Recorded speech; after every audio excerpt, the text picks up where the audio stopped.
Let's see. I think we met at the Civic Center when my brother was graduating from Northeast, I think. Or was it Richwood? I'm not sure. But anyway, it was his graduation, and I was with my mom, and he did spot me there, and I did hear him say, "Is that Dottie's sister?" And he wanted to meet me, and he did introduce himself. And the next thing you know, he was at my mom's house trying to get in the house so he could see me, and he pretended to be a Stuart McGuire salesman selling shoes, and he was talking to her about the quality of his product and all what he was selling, and Mama was listening to him, but she already knew that something was wrong with that picture. She told me later on, he think he's slick. I know he didn't come here to sell me no shoes. He just came here to talk to you. She figured it out, but she went along with it because she said he dressed nice, he looked good, he was intelligent, and he presented himself well. So she went on and talked to him, and it was fine. So eventually he started coming around, but he didn't ask her if he could come around. He just came around. And the next time he came around, we met outside and we talked and had a conversation on my front porch. We had a porch then, and like I say, my mom was in the room, in the bed, and she heard me talking to a male, and she said, "Who's that out there on the porch? Who you talking to?" And Don asked me, "Was that my dad?" And I said, "No, that's my mom." He said, "She sound like a man." But he started coming around more often, and so generally we just start seeing each other. I didn't know right off, but I did know that he was persistent. He came around almost every other day. He was there, and so we started going out. He took me places to eat. He started buying me clothes and jewelry. And after about almost a year, I assumed that maybe he wanted to be serious. So I kind of figured he would be the one after that. And he always had a nice line to talk about the future and what he wanted in life. So I thought that was interesting. He seemed like a pretty good person to, I guess, to be with.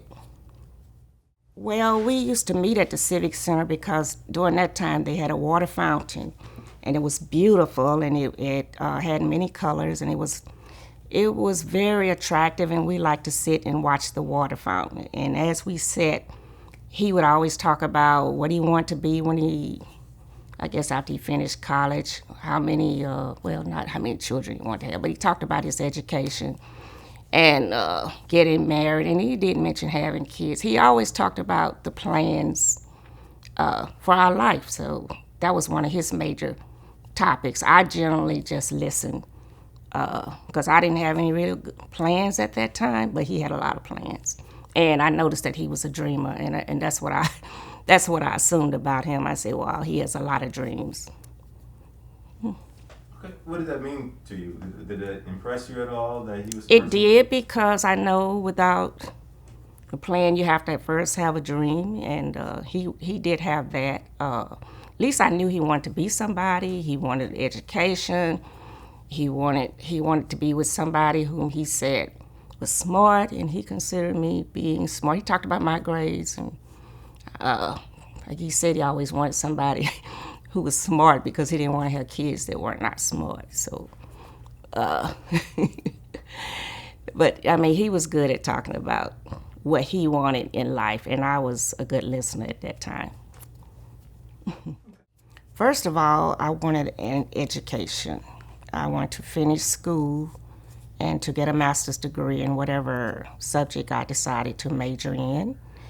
And I did want a husband, and I had specific qualifications that he had to have. And Donald seemed to meet those qualifications. First of all, he was a Christian. He believed in God. He believed in hard work. That I knew. And he liked to give gifts, and that was very impressive to me. But I knew he would work hard because I also helped him do some work. He used to work for his dad doing, say, cleaning buildings, and I used to go with him sometimes to help with that. But he was always working somewhere. He had a job, and he did go to church, and so I was impressed with that because whoever I, decided to be with, they had to have my same faith, and I knew that he had that. One thing I remember, my mom used to try to teach me about the opposite sex and what to expect for them, and she always told me that a man is supposed to take care of you, and you don't take care of him.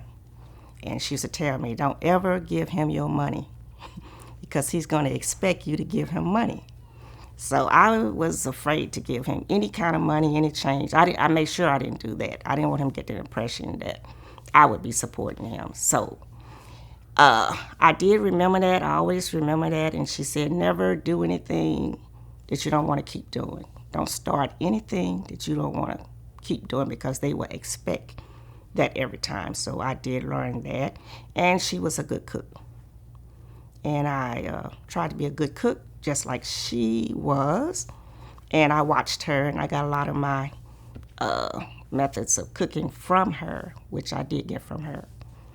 So, but I just remembered to make sure that he was the benefactor and not me.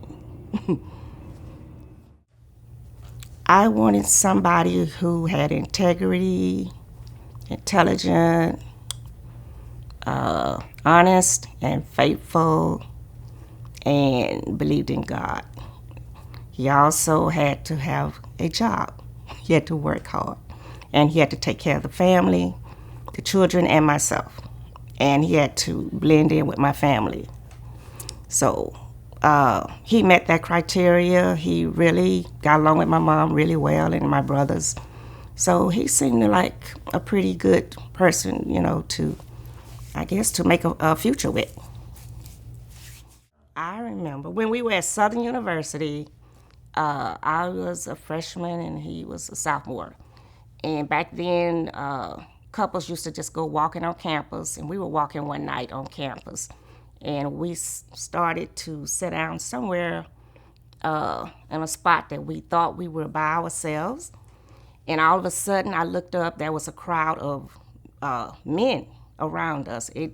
I couldn't count them. It looked like it was about 100. They had surrounded us. And Donald, he told me, he said, get up, and he told me to run, to leave. But I didn't run. I stayed and I watched. And I heard him pick out the leader of the gang, and he said, Blue Dust, that's his name. He said, if you cross me, you would never, what did he say, you would never live it down, or it'd be the last thing you'd ever do. Anyway, he looked this guy straight in his eyes, and he threatened him. And this guy told those guys, all of a sudden, they dispersed. They left. But he put fear into this young man, and all of the gang left. So I was impressed with that. And I didn't want to leave him, but he was prepared. He had broke a glass bottle. He was ready to really hurt somebody. So I was impressed with that. He was going to fight regardless. So, yeah, I knew then that he had a lot of courage, and he would be a great protector. And he was. He's like that right now. He's very protective. It was very simple. It was at my brother-in-law's house, Sherman and Francis. They lived in what you would call like a shotgun house. It was a small house back then. We didn't send out invitations. It was very small. It was only a few people there, and I don't remember who all the people were there. I know his best friend was there, and his sister, and my mom, and I don't remember if my brothers were there or not. The only thing that I really remember about that is that my mom was late with the cake, and he wanted to rush and get married without her. And I became a little upset, and then I became a little teary-eyed and said, we can't do this without my mom. And Mom came in with the cake, and Reverend Martin, who was the minister, then he married us. But it was very short and sweet and simple, and The rest is history.